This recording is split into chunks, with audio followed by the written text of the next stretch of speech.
In the first half of 2025 alone, we had 17 big AAA, AA, and indie releases. January and February were dominated by Final Fantasy VII Rebirth, Spider-Man 2, Kingdom Come Deliverance 2, Monster Hunter Wilds, and a few others. With the entirety of spring getting one big release after another. Within not even 3 months, we got First Berserker Kazan, an Oblivion Remaster Shadow Drop, Clair Obscur, Doom the Dark Ages, and Elden Ring Night Rain. With only 2 or 3 weeks of wait time between these titles. While in June, we got parts of Nintendo Switch ports of older games, Lies of P Overture, and Stellar Blade finally bringing some proper culture to PC gamers. Yeah, boy. And I don't know about you guys, but I have no fucking time to play in one of these within 3 weeks. And most definitely not before the next big free games launch, and I think to myself, do I now have to micromanage my game time more than playing and relaxing to my games? Like, what the fuck is going on? How did we get here? Back in the day, I could easily track which huge games released exactly when.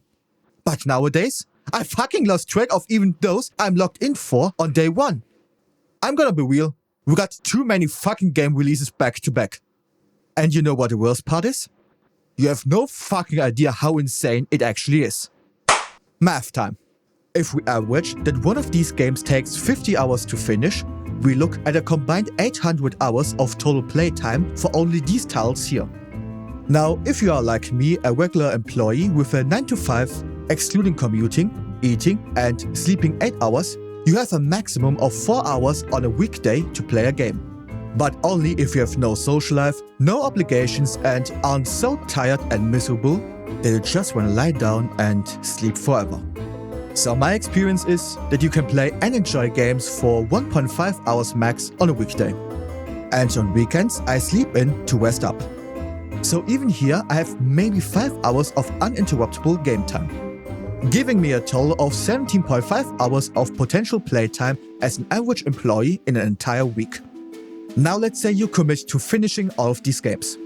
Even if you play every single day without missing a single one, which we both know will never be the case, it would take you 46 weeks of steady progress to complete all of them. Meaning just one playthrough without 100%ing any of these games will take you 11 months to finish them all. Let that sink in. Being a working adult with responsibilities was never fucking worse. No wonder every adult needs a therapist and antidepressives to not kill themselves. Now I don't know about you guys, but I sure shit ain't gonna rush through a game just for the sake of finishing it, to then mindlessly consume the next and the next one after that. Fuck that shit! And is it just me who noticed that after a game launches, it completely disappears from any public discourse after only a week? I'm not even digging streamers for not helping to keep one game in the forefront of people's minds. Hell, probably even they are overwhelmed with this stacked release timeline. And it's their fucking job to always play the latest games. If they are overwhelmed too, you know something ain't right. For my liking, the world is moving on too fast. I'm expected to get hyped months in advance for a game, then get to playing and finishing it in a week, before I have to move on to the next one and forget about the game I just played, whose devs also want me to be as hyped as with the others. You have realistically a total of 60 to 100 games releasing within this 6-month time span wanting attention from you. Something I, and definitely no one else, has the energy for. I'm mentally so checked out and fatigued from this clusterfuck of a release calendar that I throw any game I'm interested in on my wishlist. Then forget about it, and only as soon Steam sends me a discount mail, I remember again that this game exists. Best lazy person strategy to get better prices and an automatic reminder for your wishlisted games. It's not so good for your backlog though. However, other people don't even bother with gaming anymore to relax from work or school. Their quick fix is a 20-minute to 2-hour goon session, happily checking off, getting the dopamine fix and moving on with their lives. While mind you, paying no money.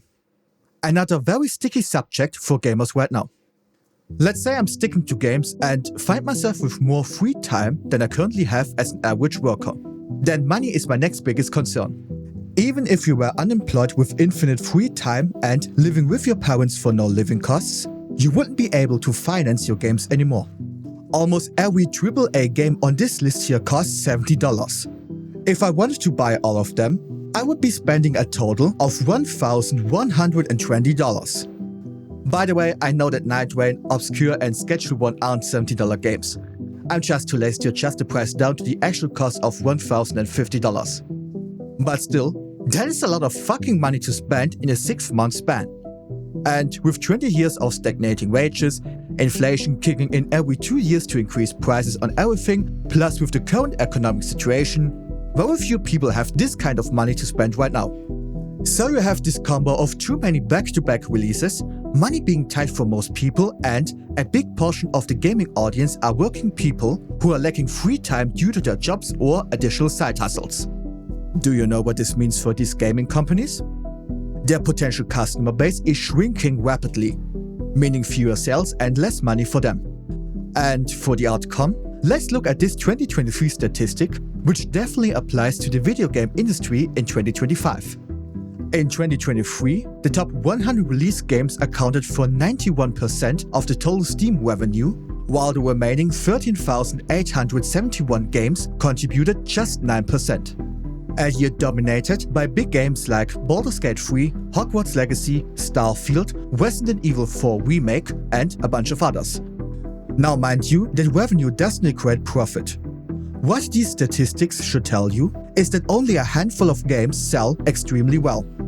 And from these few winners, only a couple make so much money that they can cover an overblown $300 million development budget and make a profit as well. While the other 14K games likely can't even cover a fraction of the costs. And every single company in the gaming industry is extremely afraid of being in this 14K range. Especially if they know that they are producing shitty games no one wants to play.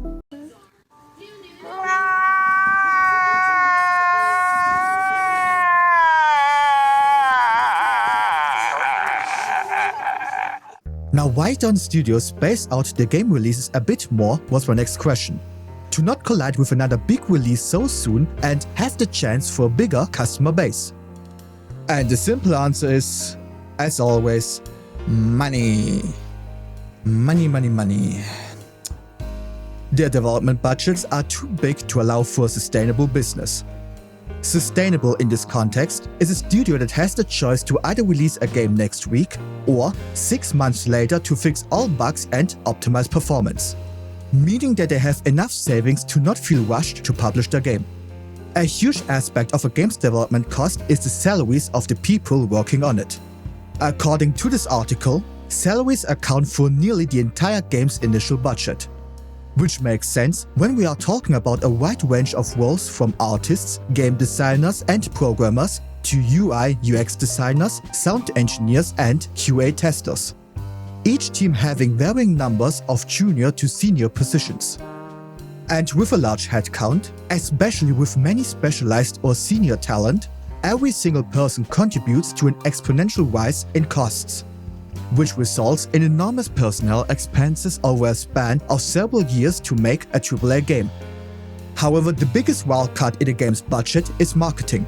Marketing campaign costs can vary wildly, sometimes accounting for 20% of the total budget, or in extreme cases, doubling or even quadrupling the entire budget. Which was the case for Call of Duty Modern Warfare 2, having a $200 million marketing campaign back in 2009.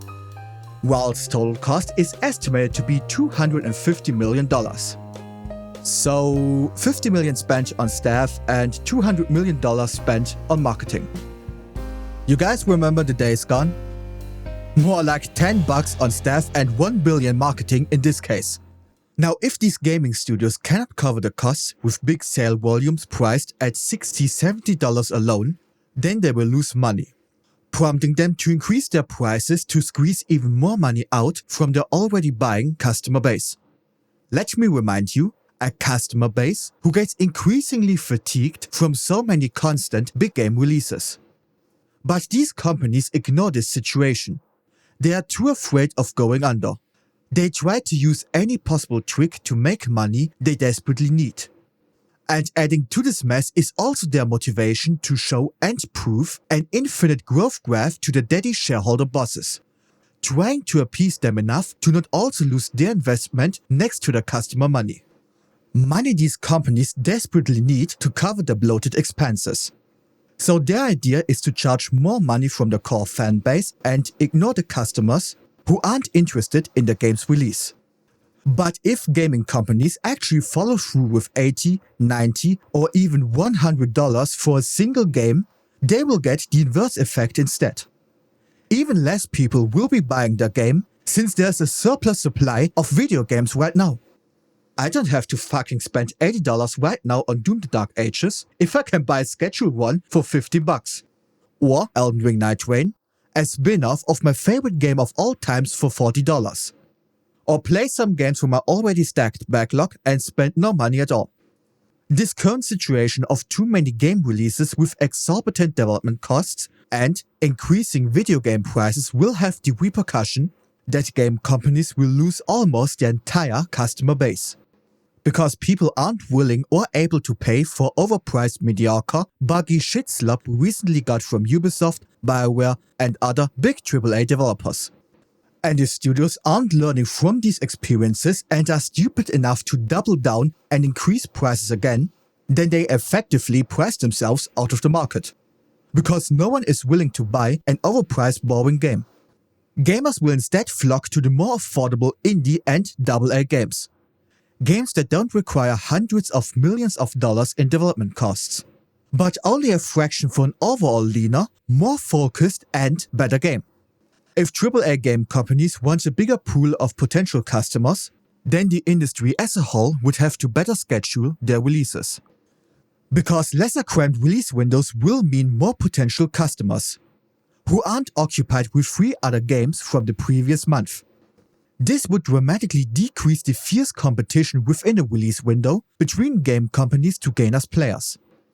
However, I can 100% assure you that they won't be doing that.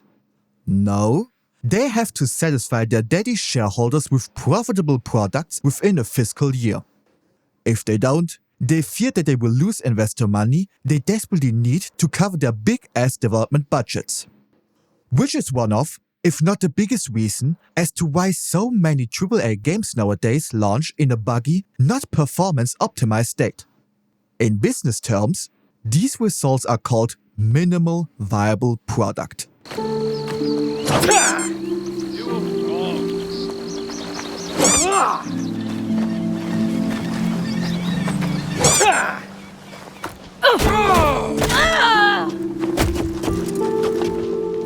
See you, chump.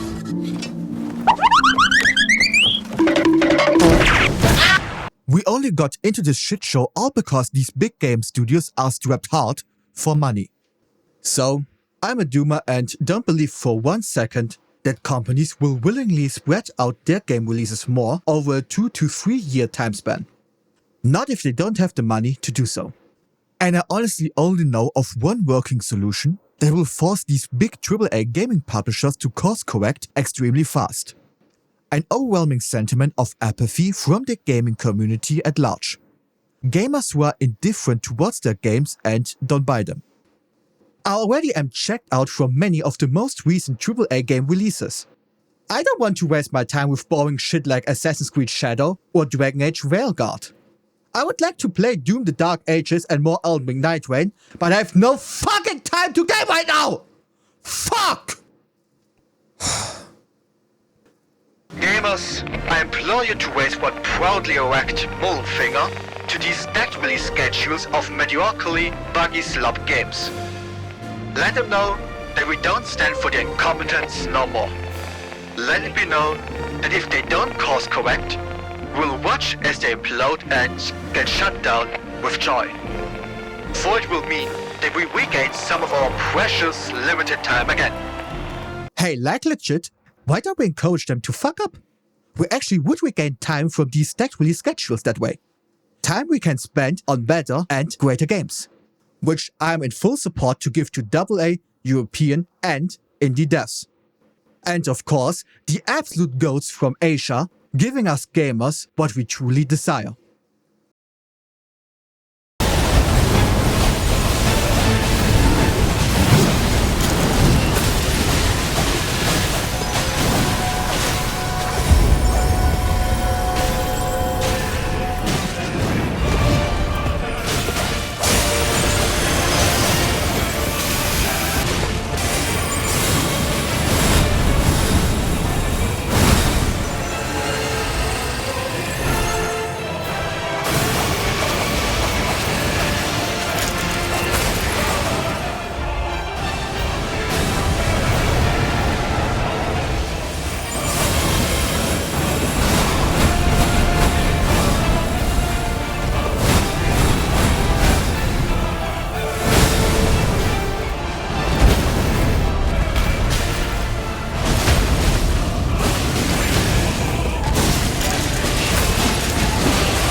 If you agree or share the same experiences like me, then please let me know in the comments.